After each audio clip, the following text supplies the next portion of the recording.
and then put it on my YouTube channel so that you can always, access the live stream. And so anyway, if you don't know that I have a YouTube channel, I do.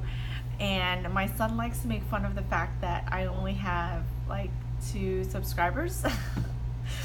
But it's fine. You gotta start somewhere. And I have 2 people on my, subscribed to my YouTube channel, and I'm trying to put even more things on there that are going to be useful for the people that we help that come to our clinic, and also for other therapists, other occupational therapists and certified hand therapists or aspiring certified hand therapists to come in and take a look at some of the things that we do and some of the fun that we have. I was not successful in recording or saving the video from yesterday, so I don't know what to do. What can I do? So anyway, this is going to be my last career advice post. I just had a few questions that I wanted to make sure that I answered, and that you would have if you need to go back to it, or if you wanted to, you had another therapist that was interested in becoming a certified hand therapist, you can always direct them to the video. But so I've spoken about how you can technically become a certified hand therapist. You can go to htcc.org and learn about all the requirements that are needed. And then yesterday I spoke about the different jobs that you can have leading to becoming a certified hand therapist. And then today I think it's Friday, yay! So today's gonna be the last one, I think, for a while, because I'm gonna create other live videos and stuff that are going to be more geared towards people who have hand injuries and arm injuries that we here at Hands On Therapy Services want to help. So one of my most consistent advice for people who are aspiring to be a certified hand therapist, or or just interested in it, then one of my most consistent advice is that I say that you have to have patience. Now, that's probably the hardest advice, right? Because you can go and look on the internet to see how you can become a CHT. You can even find a job. But the hardest thing about becoming a certified hand therapist, or anything that you want to be, anything that you want to overcome, is patience, and nobody has it. It's really, really hard to have, but it's the one thing that you must have in order to be able to reach your goals, and have patience in the position that you're taking, and have patience in yourself. I mean, really think about it. When people come and seek our help, they are frustrated. They are really frustrated about the amount of pain they're in, the amount of time they've been in pain. And we as therapists, we set goals for them, right?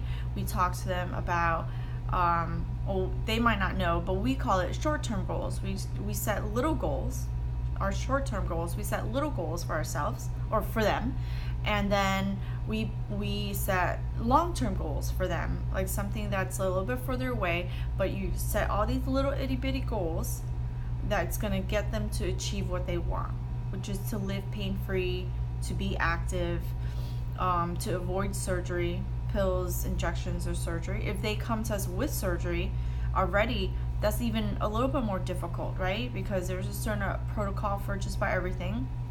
Somebody I was just talking to yesterday, was it yesterday? He broke his small finger, and he wanted to come in for therapy, and it's like, well, how long is this going to take? We don't have patience. So one of the things that we like to do with the people who come and ask us for help is, first of all, you can talk a little bit about what's going on, but you have to see the actual injury to make a, not to make a diagnosis, but to create a plan, right? To create a plan. So think about this in your own career. You have a plan, but your plan is a long-term plan, right? It takes so many years. It takes it takes a certain amount of learning. So you set little short goals for yourself in terms of how you're going to get there, how you're going to achieve your goals as a therapist, and not just the position that you're taking, the learning that required, but you can also reach out to some of the local certified hand therapists in your area and just develop a conversation. Hi, good morning. Oh, thank you so much. I'm a fan of you. I'm sorry, I have to turn my head this way because I decided to put it as, what is it called, landscape, because when I save the video and I put it like straight up and down for it to be easier on Instagram, you get the sides. That's not so good. So I'm like trying to read it. My head turned to the side. Thank you so much. So anyway, I know that I've spoken to different therapists over the years, and one of the biggest things is patience. And I remember I have a friend of mine. I'm going to tell her story because it's important to see like how. Good morning from DC. Awesome. Thank you for joining me. So let me tell you a story about a friend of mine. I met her when I was working at Mount Sinai. She was a rehab therapist. And she came to me and she was like, I want to be a certified hand therapist. And what do I need to do? So I talked to her about, all the things that I'm talking to you about, I swear. Talk to her all about that, and making the best out of the opportunities in which you're already in, and then to continue to make the strives to where you want to get. Well, the hardest thing to continue to do is to have patience. And she, within our big system, she wanted to get into the outpatient system. Now, mind you, it took me almost 4 years. It took another therapist to leave before I was able to get into the position. So, and I remember during that time that I was impatient. Oh, I'm like, I don't want to work here anymore. I'm quitting. All this stuff. But at the end of the day, I would keep my options open. I would look around. But staying there was one of the best things I ever did. And I really did love my job, but there were a couple of things I was frustrated with, and eventually I just got over my frustration. I said, well, I'm just going to start studying for the exam. I'm going to start doing all these things regardless of whether I have this quote-unquote perfect position that I had in my mind or not.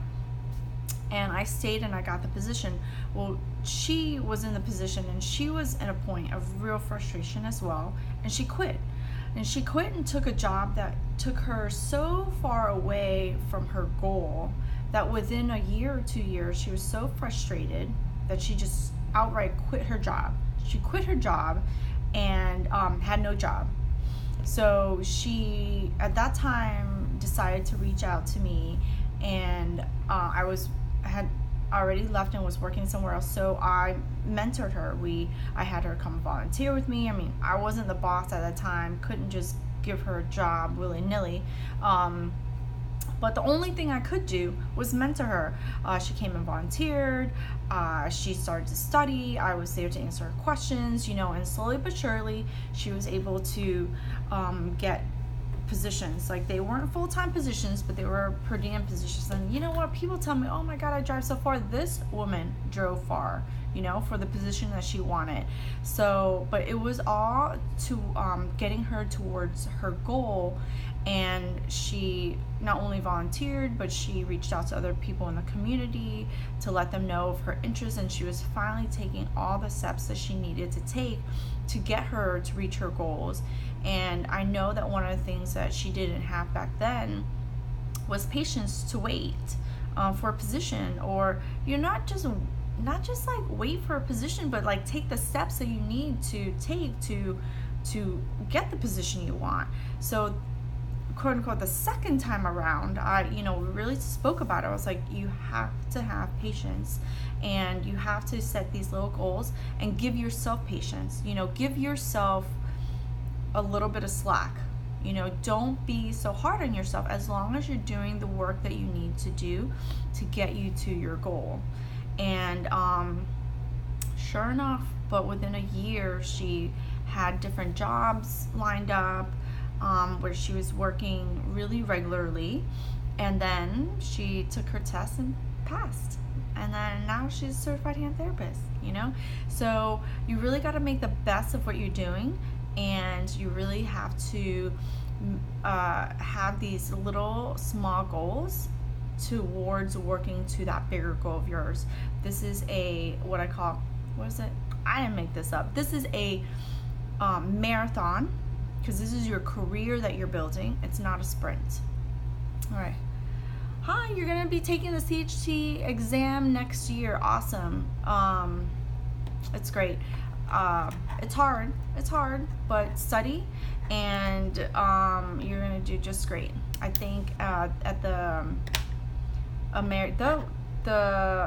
Hand Therapy Society annual meeting is taking place right now. Actually, today is the first day, and I think Exploring Hand Therapy is there today. She is one of the certified hand therapists that created what's called the Purple Book, and I know I studied from there, and a lot of people study from there, and she has a great website. She has a great product.